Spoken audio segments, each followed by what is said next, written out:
అందరికీ నమస్కారం. పులివెందుల సీఐగా ఇంతకుముందు పనిచేసిన శంకరయ్యను పూర్తిగా ఉద్యోగం నుంచి డిస్మిస్ చేసేసుకుంటూ తాజాగా తీసుకున్న నిర్ణయం మీద పోలీసు వర్గాలను పెద్ద ఎత్తున చర్చ అయితే జరుగుతుంది. అంత ఈజీగా ఒకరు ఉద్యోగం తీసి పక్కన పడేసినారు. శంకరయ్య వివేకానంద రెడ్డి గారి కేసులో నిందితుడని చెప్పి సహకరించాడని చెప్పి తర్వాత ఆయనకు ఒక డిఎస్పీగా ప్రమోషన్ ఇచ్చారని పదే పదే చంద్రబాబు నాయుడు గారు అబద్ధపు మాటలు మాట్లాడుతుంటే అసెంబ్లీలో కూడా ఇవే వ్యాఖ్యలు చేస్తుంటే చంద్రబాబు గారికి ఒక నోటీస్ పంపించారు. నేను ఇంకా సీఐగానే ఉన్నాను, డిఎస్పీగా ప్రమోషన్ చేశానని చెప్పి అబద్ధం ఎందుకు చెప్పారని ఒక ముఖ్యమంత్రిగా ఉండి అసెంబ్లీలో ఇలాంటి మాటలు మాట్లాడొచ్చా అని. మామూలుగా అయితే ఒక ముఖ్యమంత్రి అసెంబ్లీలో అబద్ధాలు చెబితే తాను సభకు మిస్లీడ్ చేసినట్లు, సభకు అబద్ధాలు చెప్పినట్టు. ఒక రకంగా చెప్పాలంటే సభకు అబద్ధాలు చెప్పిన వాళ్ళ మీద చర్యలు తీసుకోవాలి.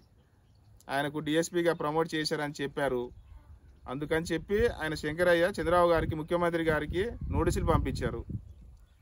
ఇదొక క్రమశిక్షణ రాహిత్యంగా ఏకంగా ఆయన ఉద్యోగం నుంచి డిస్మిస్ చేసి, సరే ఈరోజు శంకరయ్య ఉద్యోగం నుంచి తీసేశారు.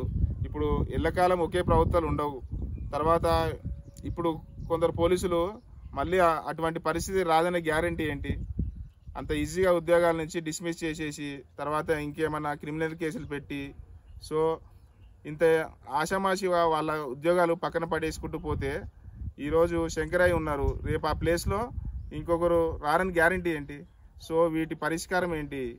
చట్టంలాగే పనిచేయాలి. ప్రభుత్వము పోలీస్ పెద్దలు యాటిట్యూడ్ చూపించకూడదు, ఈగోకి పోకూడదు. ఎవరో ఈగోకి ఆయన ఉద్యోగం తీసేసింది పాపం.